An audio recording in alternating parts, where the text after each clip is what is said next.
Hi, everyone. Welcome to Leisrealtalk. Well, my voice is not 100%. You have to bear with me, but I'll try my best to talk. All right. Well, it's been a while since we last looked inside Zhongnanhai, right, the leadership compound. But now it's the time for an update. Let me tell you, things are getting weird. Is Xi Jinping still calling the shots? Some Western media outlets think he is, but I believe Beijing is quietly preparing for life after him. Even some US think tanks are drawing up plans for a post-CCP China. And I share with you their expert opinions at the end. If there's one thing we've learned about Chinese politics, it's this. The biggest power shifts never happen out in front of our eyes. They unfold in silence, behind closed doors, in secrecy, often masked by carefully staged appearances. But the CCP always sends signals if you know where to look. And right now, the signals are everywhere. We've seen Xi Jinping skipping the BRICS Summit. His wife vanished from public eyes for months and then suddenly reappeared. PLA officers quietly hint at mutiny. An rival faction takes center stage at a major war commemoration event in Beijing. Some call this a recalibration of Xi Jinping's leadership style. I say it's something far more serious. It's a regime under pressure and a leader whose control is cracking. So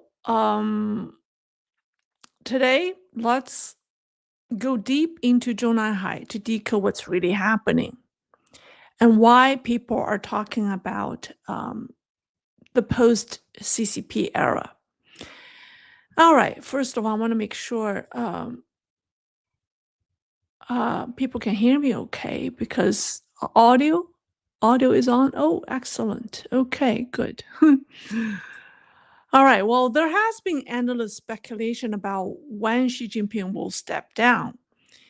Multiple sources have pointed to August as a crucial window for a leadership announcement. Guess who? Even U.S. Treasury Secretary Scott Bessent, where is he? Where is he? Here we go. Has given some hint. In a TV interview, I believe it was last week, he confirmed this deadline. He confirmed the August deadline by saying this. He said, the Chinese leadership has a big conclave at the beginning of August.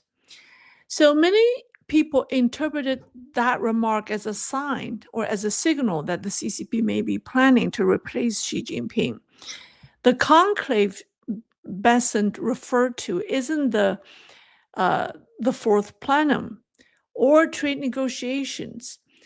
It's believed to be a small, secretive leadership meeting, one that will decide Xi Jinping's fate. So the use of conclave, which is a word associated with secret elections for a pope, suggests the stakes are very high. But that isn't the only reason why August matters.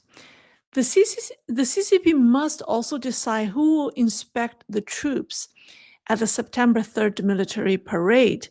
This is the parade that marks the 80th anniversary of the end of World War II. The CCP has confirmed that Xi Jinping will deliver a speech, but there's no official word on whether or not he will inspect the troops. And that omission is significant. So if Xi Jinping, as chairman of the Central Military Commission, is absent from such a key role, it will be a clear sign that he's lost authority.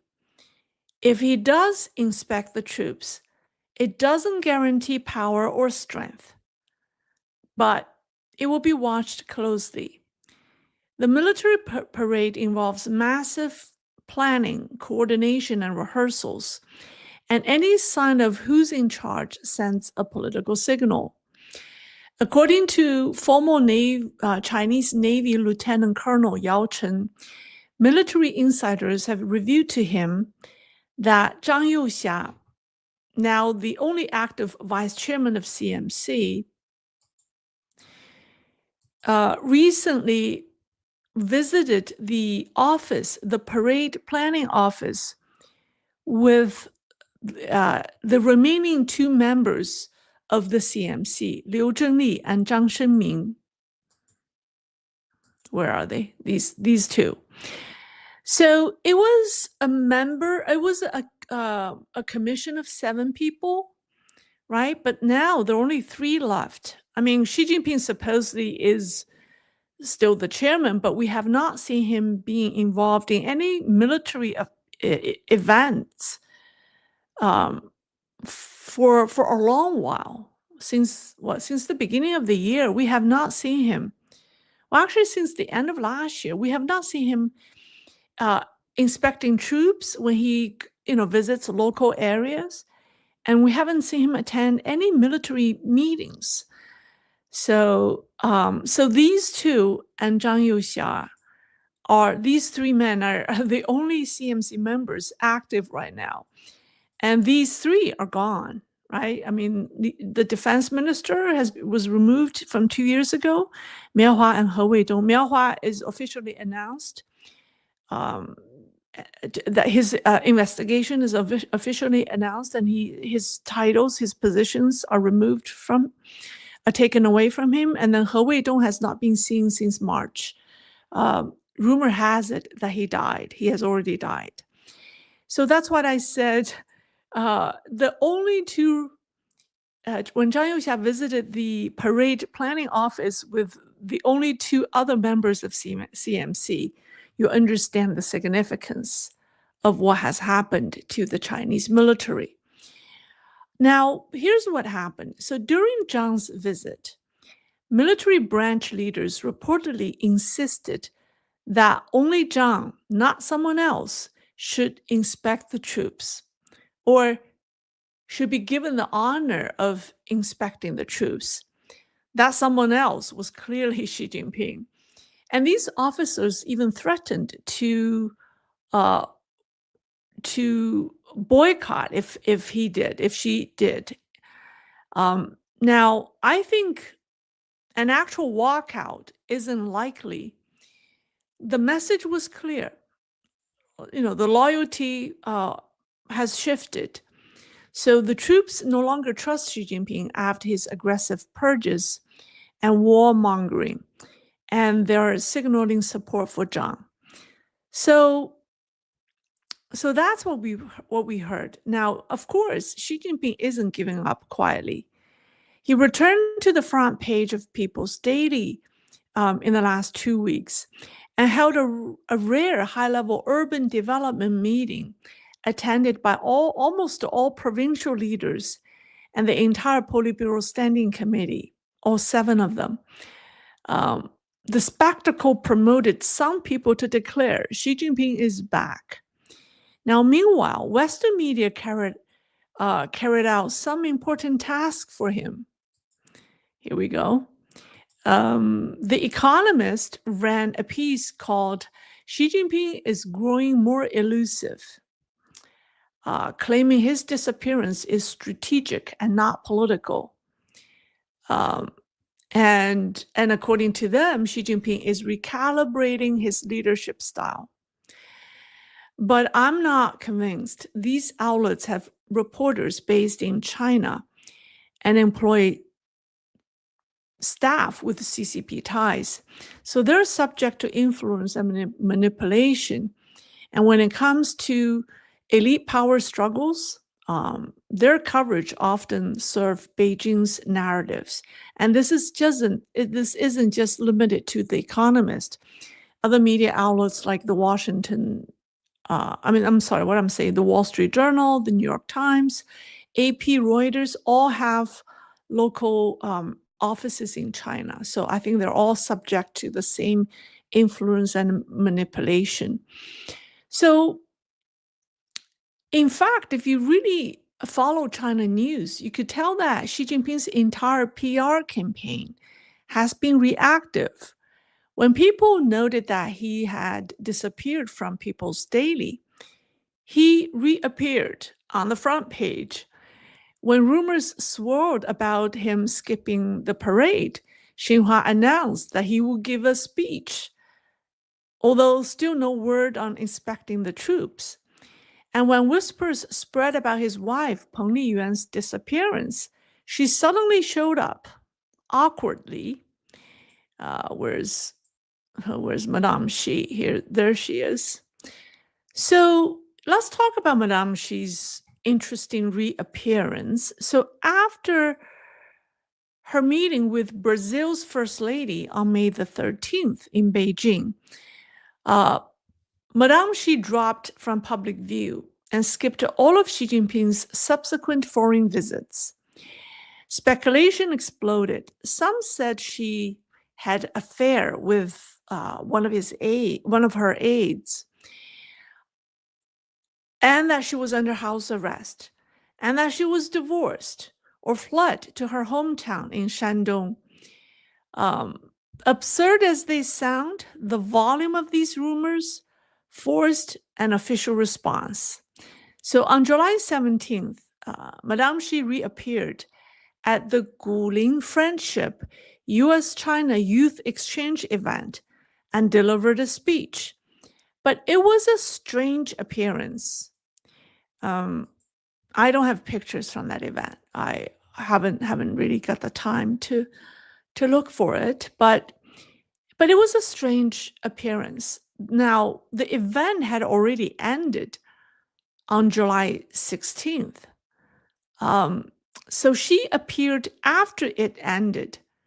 She hadn't attended the opening or the closing ceremonies and only appeared afterward at the host organization, which is the Friendship Association. So she appeared at the host organization of that event, watched a recap video, and then gave a speech.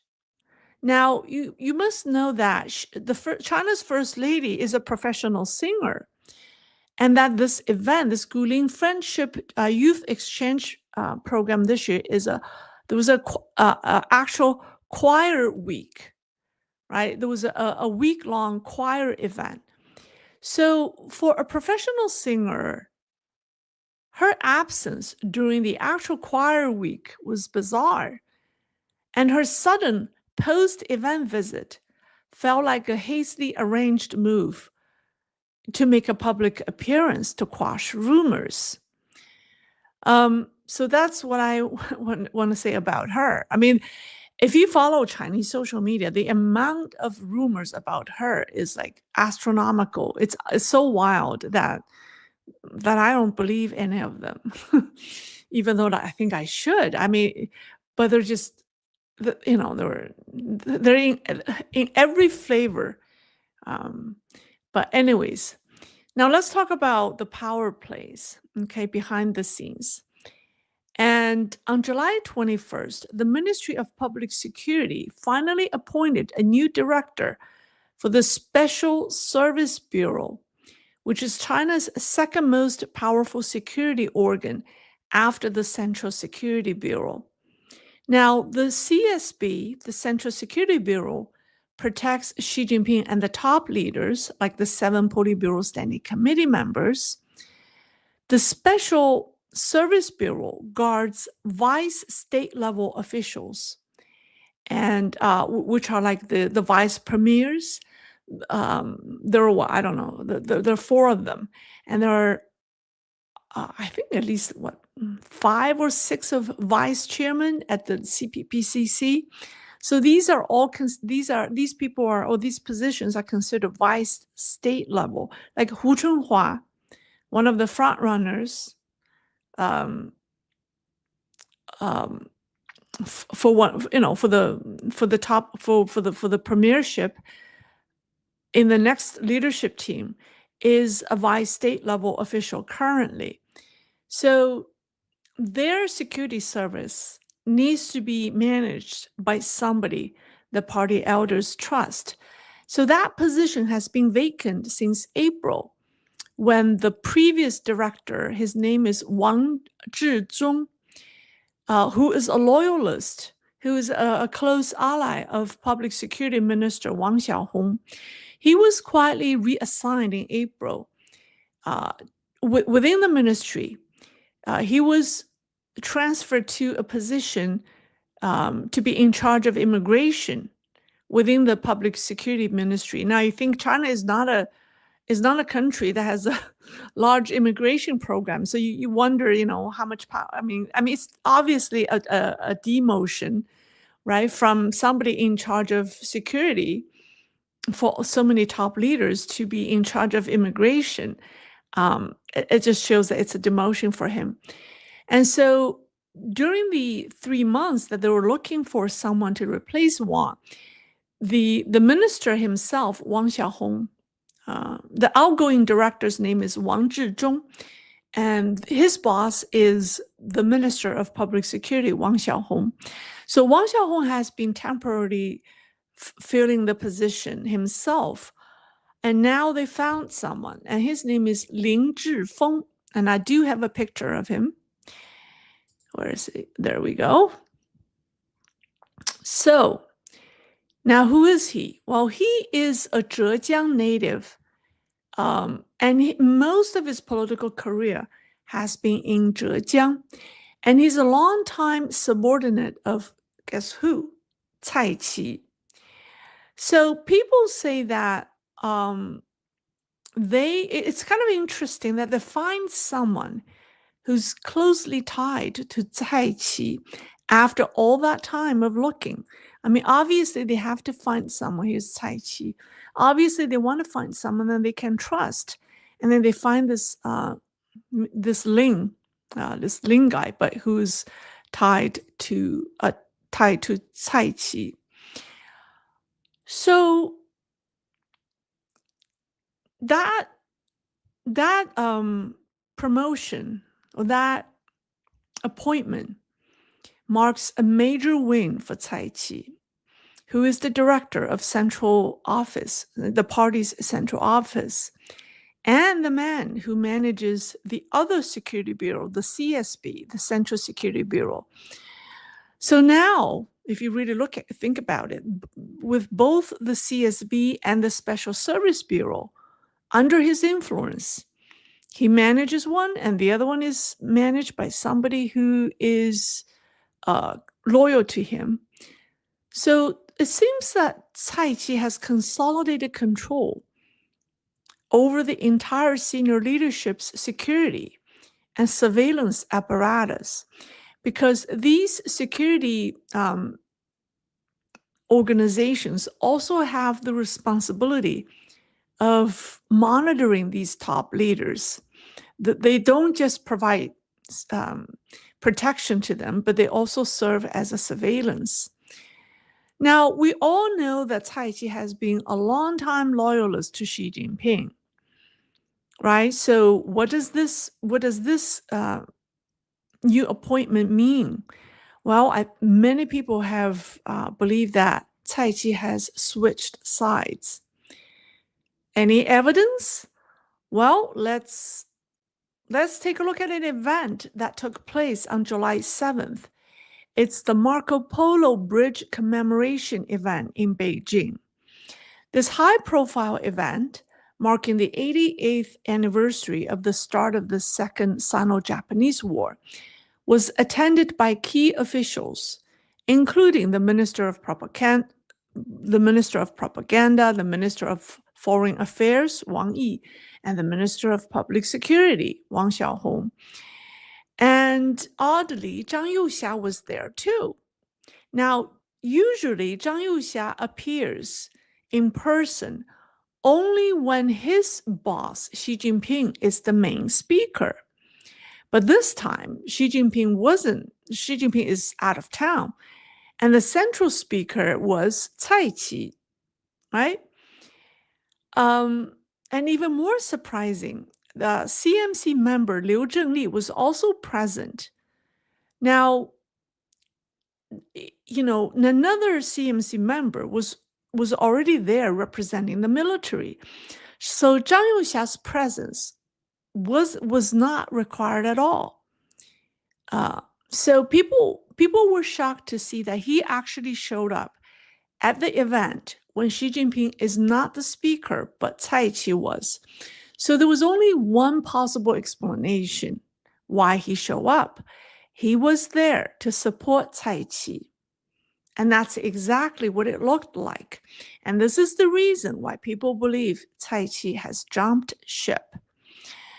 Now, interestingly, while Beijing hosted this grand ceremony to commemorate the Second Sino-Japanese War, Xi Jinping skipped it entirely and instead appeared in foggy Yangquan in Shanxi province.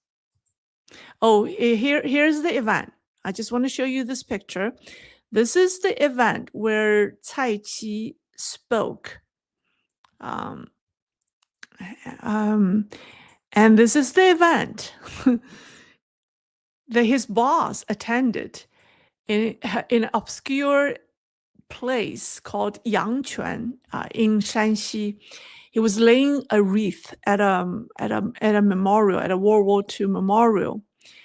Now, if you remember, the official excuse for skipping the BRICS Summit in Brazil was a scheduling conflict. And this was precisely the event that Xi Jinping attended that conflicted with BRICS. That's exactly where he went. It looks ironic because Xi Jinping went there without his usual entourage, right?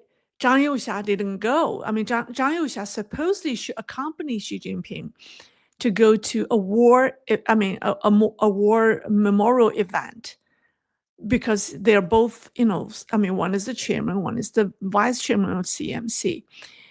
But instead, Zhang Youxia decided to stay in Beijing and attend the event that Cai Qi spoke. And Xi Jinping went to Shanxi only with one top official, and that's He Lifeng, vice premier. The other men in the picture were local officials. So think about it. I mean, Cai Qi was center stage, given a speech with so many high-ranking officials in attendance. And here we are, we have Xi Jinping, looking so lonely and sad in this picture with heavy fogs. So I do not think that this is a leadership recalibration as a choice, decided by Xi Jinping, as The Economist described. I do not think Xi Jinping chose this at all. I think he was forced out of Beijing, out of that event, and he was sent to Shanxi to attend this event with He Lifeng, and he was not allowed to go to Brazil for this BRICS Summit. Okay, and then came the purge warning. And then yesterday, the PLA official newspaper revealed that the Central Military Commission had issued a directive calling for a comprehensive cleansing of toxic influences and a rebuilding of political officers' authority. Now, the language was very harsh. It laid out 22 rules across 7 categories, demanding strict party loyalty and a self-revolution. So from the wording, it's obvious that the PLA is about to start another political purging. But here's the twist. Why another one? Haven't we seen waves after waves of political purging in the past 2 years? Why another one? But the strange thing about this announcement is that the document doesn't name anyone, because when you say toxic influence, you have to say the talk influence of so and so. I mean, what is this influence, right? You have to define what the influence is.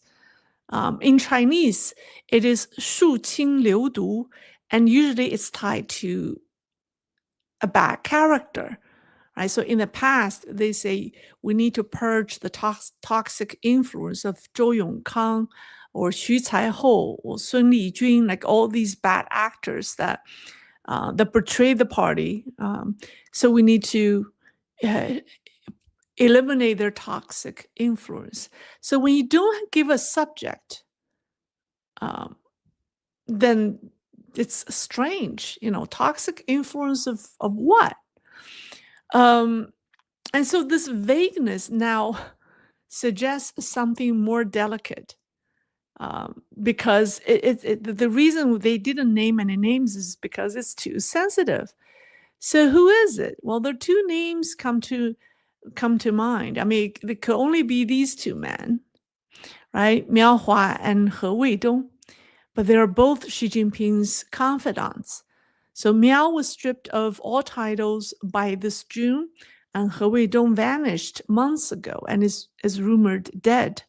Yet neither has been officially accused of any wrongdoing. They're just one is gone, and the other just removed of his positions, of his titles. In fact, He Weidong is still listed as a CMC vice chairman on official websites. So why the silence? Well, obviously, it's not a corruption case. It's something that the CCP cannot elaborate and is afraid to elaborate. In CCP's language, cleansing toxic influence usually refers to a major political factional. It's usually power grabs or even coup attempts. Right? That's what this phrase is used for. And so the only toxic influence that fits the scale and the secrecy of this campaign is Xi Jinping himself. So Zhang Yongxia may now be leading an effort to root out Xi's loyalists from the military completely, and he will be relentless. If so, this isn't just another purge. It's the final blow to Xi Jinping's control or influence. He has no control. I mean, he may still have some influence. So it will be a final blow to his influence over the PLA. So all of that is happening quietly and symbolically and on schedule before the final show. Supposedly August, somewhere between August and September. I mean, we will know. We'll be given some kind of indication at the parade. Meanwhile, Western scholars and think tanks are actively preparing for a post-CCP China. Just 6 days ago, the conservative think tank Hudson Institute released a report called, what is it called? It's called this, yeah. It's called China After Communism, Preparing for a Post-CCP China. This 128-page report was led by Miles Yu, who was an advisor to former Secretary of State Mike Pompeo during Trump's first term.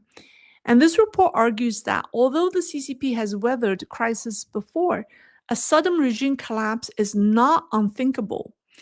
And policymakers must begin planning for the possibility that the world's longest-running communist dictatorship and the second largest economy, well, I don't think it's the second largest economy anymore, but well, for now, maybe, yeah, the second largest economy, could fall due to mounting domestic and international pressures. So the report gave give the scenario.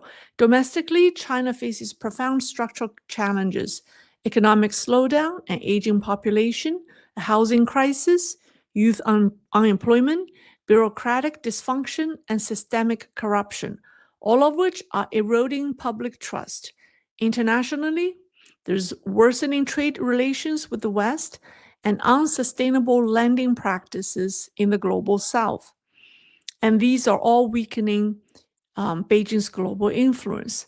So Hudson Institute's report outlines a comprehensive framework for stabilizing China in the event of a sudden collapse of the regime. Recognizing that such a collapse could trigger widespread unrest, power vacuums, and regional fragmentation, the report urges U.S. policymakers to prepare for both immediate and long-term challenges. So what's its strategy? Well, I mean, you can read the report yourself. I mean, it's written by established experts, but three of the most important chapters were written by anonymous authors. Yeah, some are anonymous. Some gave their names. But anyways, so you can read the reports, but here's some highlights. So basically, stabilization strategies focus first on securing the country, including, deploying U.S. Special Operations Forces to assist provisional authorities in restoring order, protecting critical infrastructure, and preventing looting or factional violence. So it is recommending potentially deploying U.S. Special Operational Forces to assist this transition period to prevent, violence and looting. It also recommends securing biological weapon facilities to prevent proliferation risks. I think that's important. The report calls for restructuring the People's Liberation Army, dismantling politicized units, and transforming the military into a professional, depoliticized military force, armed forces focused on national defense. Now, the report also calls for dismantling of secret police networks, the release of political prisoners and prisoners of conscience, and the creation of a truth and reconciliation process to address past abuses. Opening CCP archives will allow society to confront its history and restore trust. A constitutional convention would help reestablish governance with possible federal-style reforms. Economically, the report urges reforms to privatize state-owned enterprises,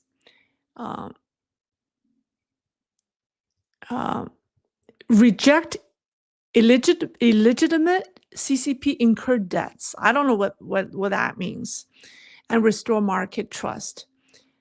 So, I mean, you can read the report. It's 128 pages, not that long. And there's also a 3-hour video event. They did an event. They did a panel discussion.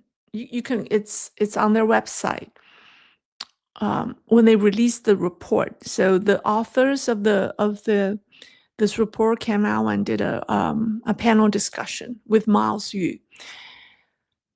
Personally, I agree with some of the measures, like dismantling of secret police and release prisoners of conscience, and creation of a truth and reconciliation process.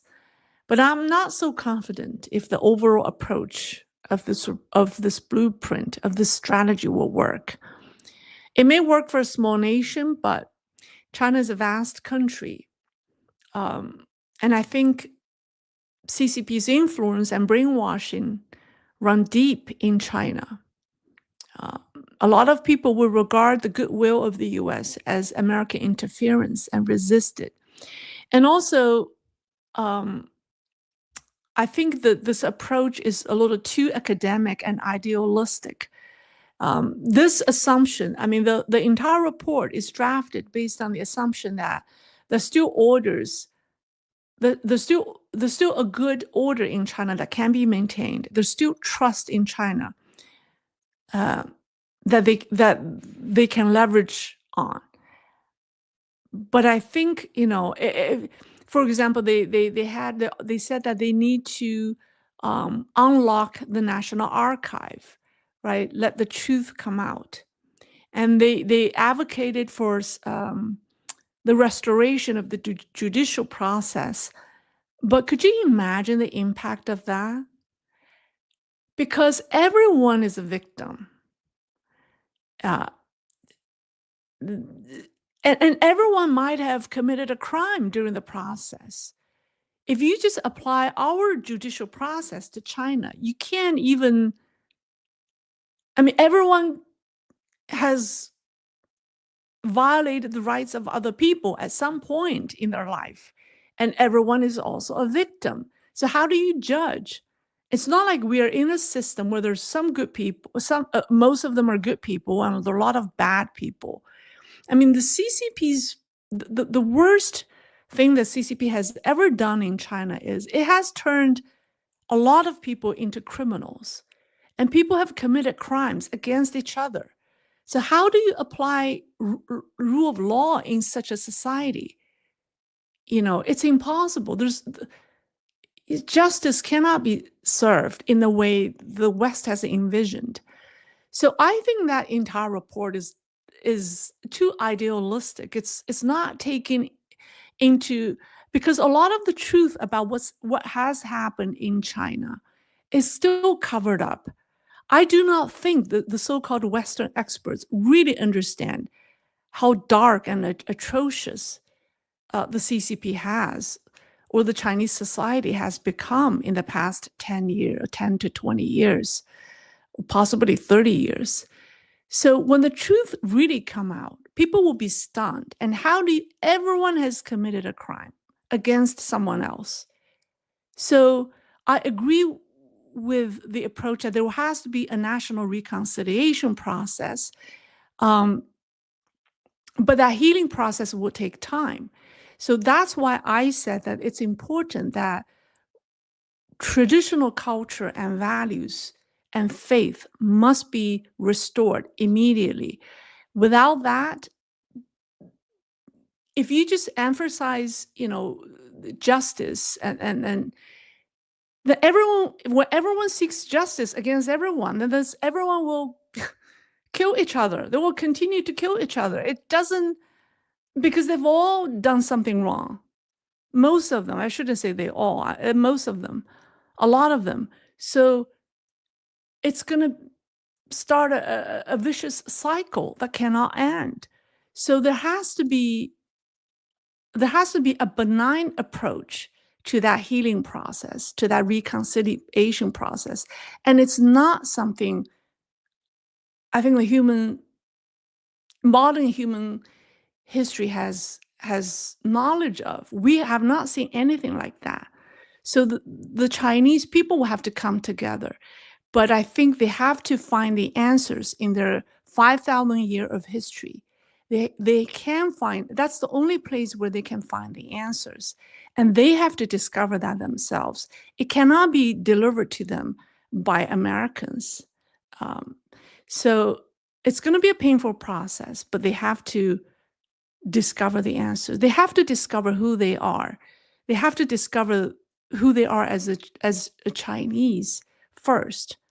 Discover their culture, their value, rediscover their 5,000 years of history, and be reconnected before they could have a meaningful reconciliation process. So that's my comment to that report. So that's all.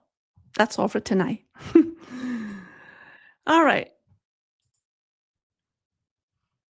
Okay. I mean, another example, you say privatization, okay? You want to respect market and you want to privatize state properties. I mean, the CCP has embezzled private properties for decades. So the definition of what's public, what's private is hard to judge. For example, there are like historical courtyards and homes that belong to private Chinese citizens, and the government has embezzled them. They have become state properties, right? How are you gonna define, well, is that courtyard still private or public? right? So it's going to be very difficult to define what's private, what's public. It's not something laws. I think sometimes the mistake that Westerners or particularly Americans make is they believe in their legal systems too much. But the more laws you develop and define, the more restrictions you impose on people. And then when society is bound, is confined by so many laws and rules and regulations, that's when people start to lose common sense. So I think laws is not the only answer. I think people need to return to truth and tradition, and alongside rediscovering the value of a robust legal system. But legal system alone is not the solution. Anyways, that's just my long rant on on that report. But anyways, that's all for tonight. That's my talk for tonight. Let me see what questions people have. Did I get my voice back? I think I sound better. All right, let me see. All right. What do I get? Some super stickers. I saw them already. Okay, let's see. I want to thank the people who gave me super stickers, and they are where are people? I saw some flying by. Okay. Oh, here one. Little Dragon. Oh, I love that name. Thank you, Lei, for your hard work. Really enjoy your program. Oh, thank you so much, Little Dragon. Okay. Here's one. Elizabeth Plum. Thank you, Elizabeth. Thank you. And oh, here's one. Teacher Z. Okay, it's from Taiwan. Trump keeps saying how wonderful Xi is. He wants to visit Xi, but if he is not in power, what does Trump want in Beijing? Eat Peking duck?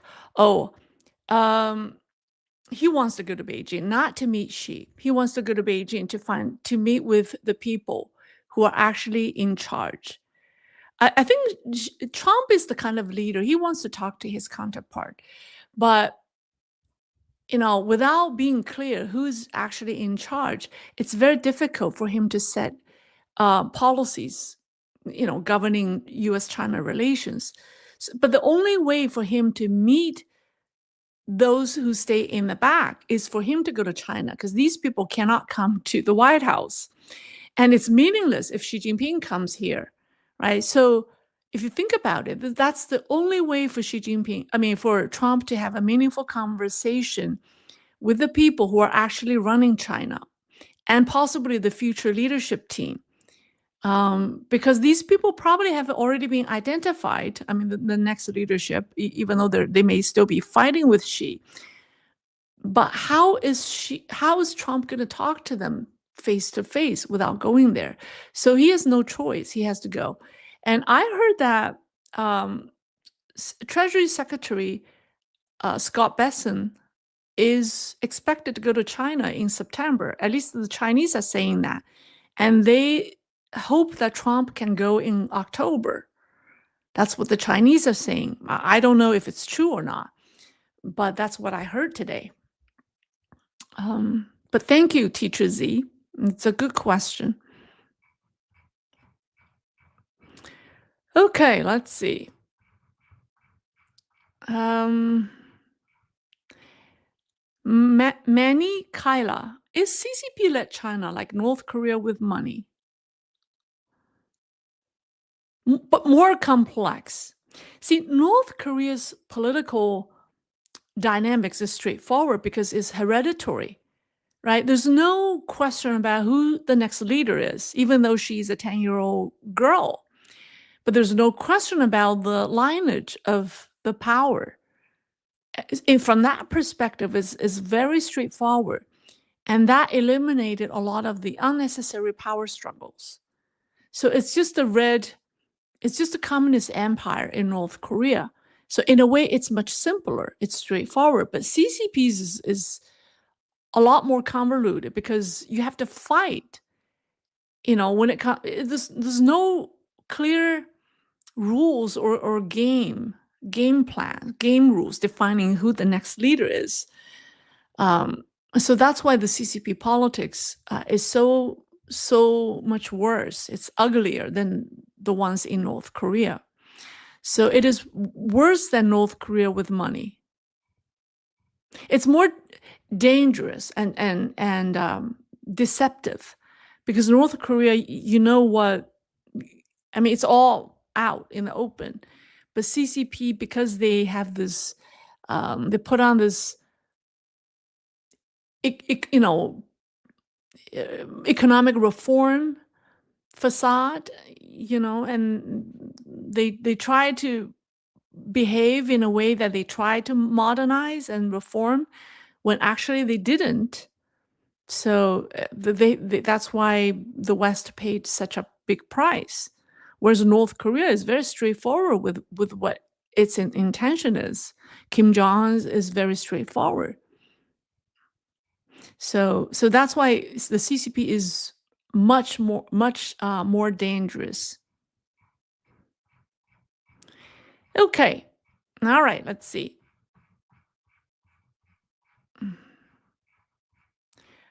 Here's one. Drusilla Schultz. Thanks, Lei. You were wonderful and informative as always. Okay, good. I'm glad. My voice is back. 仁义礼智信, Michael Han said. Absolutely. These are the 5 cardinal values that Confucius laid out for the Chinese 2,000 years ago. Kindness, justice, propriety, wisdom, and faith. These are the Chinese values for 2,000 years until the CCP came and destroyed them. All right. Jose Macias. Thank you, Jose. All right, I'll take some questions. Here's a question from Maroda's friend. Why are there so many rumors allowed to float about Peng Liyuan? Xi Jinping rumors are squashed quickly. The rumors are not squashed. The rumors are, I think Peng Liyuan's rumors, oh, okay. Very interesting. Good question. I want to tell you why. The reason why his wife, rumors about his wife are so wild, because they're engineered by 2 camps. Both Xi Jinping and his enemies are crafting rumors about Peng Liyuan. Well, his enemies crafting rumors about Madame Xi because they want to embarrass Xi Jinping, discredit Xi Jinping, right? Now, why did Xi Jinping wants to create rumor about his wife? This is one thought. Think about it. Xi Jinping's biggest liability is the death of Li Keqiang. This is the one issue that will haunt him for the rest of his life. If he goes to prison, that will be the reason, right? So he wants to find a scapegoat. So there have been so many rumors about Peng Liyuan killed Li Keqiang, but I don't believe it. Why? She has no incentive to kill Li Keqiang. Why? But the rumors were wild. There's so many rumors to make her look so bad, so that Xi Jinping can come out of this safe. They could blame, I think the Xi Jinping's handlers try to blame everything on his wife, and so that he could kind of get out of this trouble. And then because people generally like Peng Liyuan because she was a very famous singer, and maybe, even if she is accused of masterminding Li Keqiang's death. Maybe people won't be as revengeful as if Xi Jinping were the mastermind. I don't know, but I think it's abnormal. I think Xi Jinping's handlers are absolutely trying to blame everything on his wife. And so that's what I think the divorce rumor may not be false, because Peng Liyuan may said, I've had enough. Why am I being blamed for all of this? And she was more famous than Xi Jinping. So she might say, enough is enough, and walked out. So I think she allegedly wrote a letter to Li Keqiang's wife and said, I have nothing to do with the death of your husband. Um, and so that's why I think some of the rumors may be true, but you just have to know which one. Yeah, that just tells you how dangerous it is when you when you are rich and famous in China. When you're involved in CCP politics, it's going to be ugly and dangerous. Yeah. Is there any talk of Xi Jinping meeting with Putin in September? Well, Putin is going to China in September. So if he's there, absolutely the two best buddies will talk. Yeah. All right. Joe Naveen, are you sure your desire for China to be different isn't coloring your analysis? Let me understand your question. Are you sure my desire for China to be different isn't coloring my analysis? My desire for China to be how different? I don't think so. I think at this point, well, first of all, you need to qualify what you mean by different, because nobody, whether if you ask a Chinese or an American or a Westerner, if they like China the way it is, nobody likes the China the way it is. Everyone hopes that China to be different. So everyone has a desire for China to be different. So I'm no different from all of them. To give me one person who says, I just love China the way it is. Even Xi Jinping doesn't like the way China is in now. Nobody likes China the way it is. So I don't understand your question. So we all have a desire for China to be different. And how could that? And that's precisely the motivation for us trying to understand what China is becoming. So, yeah. All right. Wesley Bruce. This is where truth and reconciliation systems developed, and jury law works best where there is problem history. This is where truth and reconciliation. Okay, well, thank you, Wesley, for the comment. Thank you. All right. Okay, I think, here's one. Wesley again. The catch is that corrupt government officials is one of the oldest traditions. But here's the question. I agree with you. Yes, it's the oldest tradition, but how do we allow them to be corrupt? It's not just the government officials. In ancient China, there are systems and checks and balances in place that's supposedly to weed out the corrupt officials, or at least minimize the risk. So we can't just blame on the government official. The entire system, we've all gone down with them. We allow them to be corrupt, or the entire society has allowed them to be corrupt. So we can't just blame them. It's impossible to be in a society where only the government officials are corrupt and everyone else are morally strong. No. We have to blame on every one of us. The entire society has come down together. But the officials and the ones who have power have gone worse. Yeah, but good question. Here's one. I and Gaudy. Thank you so much. Such an informative show. I love today's topic. Oh, good, good. Thank you. Thank you. Tsering Song. I think it's a Tibetan name. I don't know how to pronounce it, but I appreciate your super sticker. Okay, here's one. I'm going to pick a random question. Someone said, Finch Jane, Lei, the Chinese people are brainwashed. Correct. Precisely because of that. You need to give them time to kind of detox. They have been absorbing these propaganda for decades.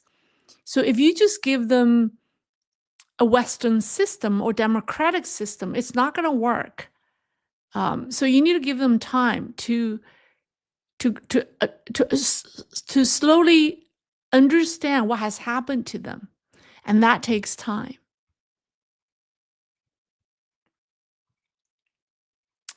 Okay.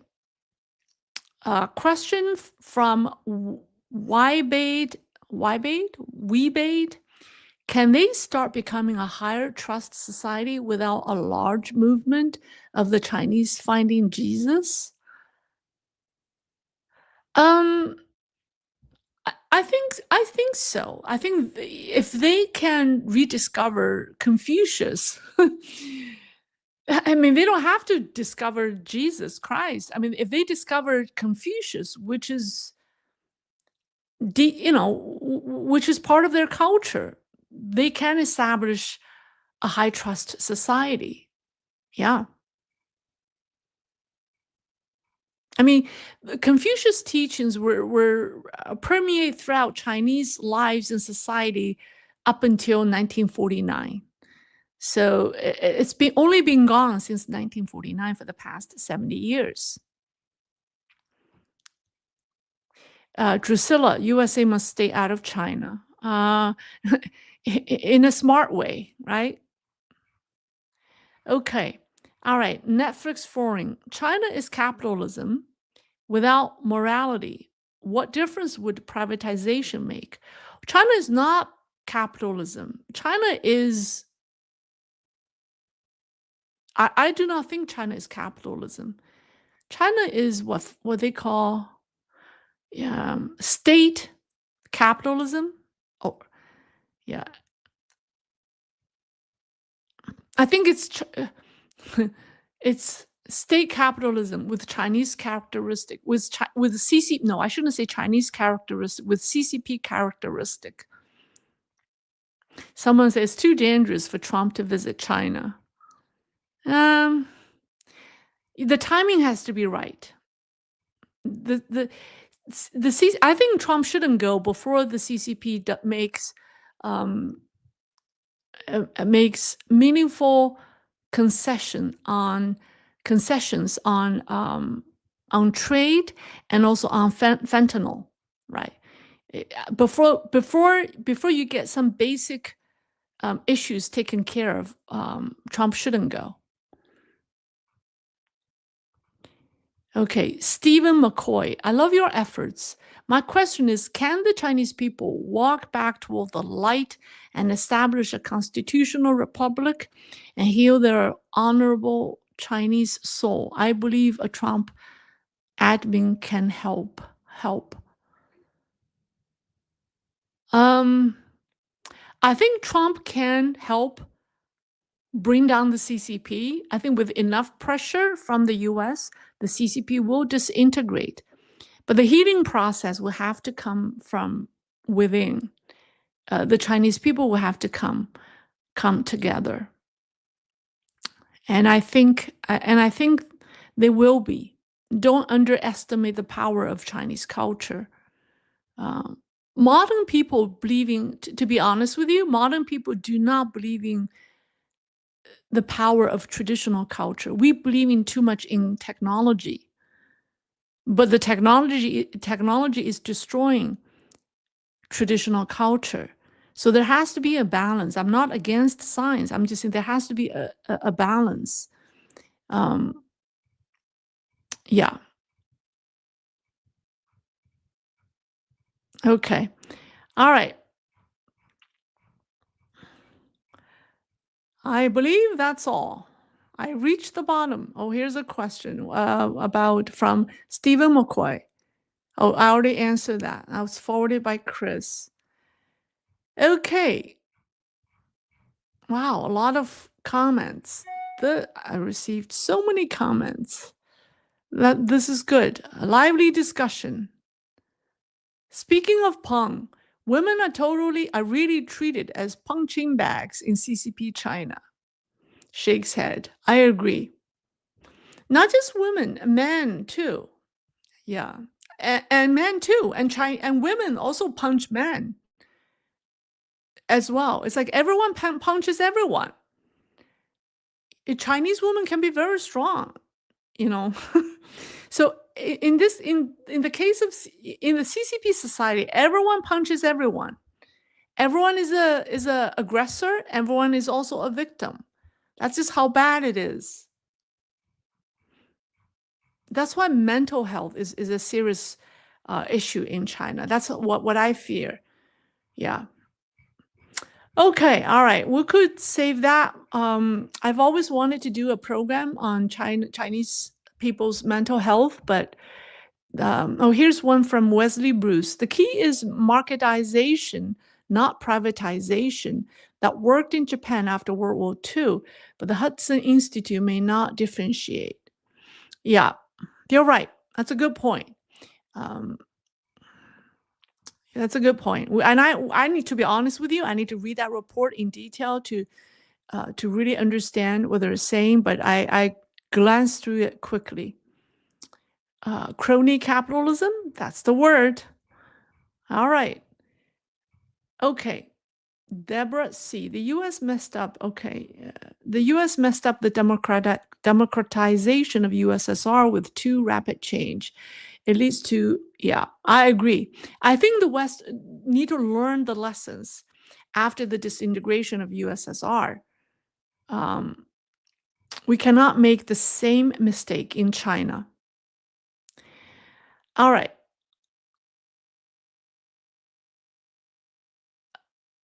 My daughter-in-law is from China. Should she worry about ICE? Well, if she's legally in this country, if she's legal, if she came to this country legally, she shouldn't worry about ICE. Okay, that's all for tonight. I thank you for joining me, and I thank everyone for giving me super stickers. And I'll see you in 2 days. Thank you. Bye.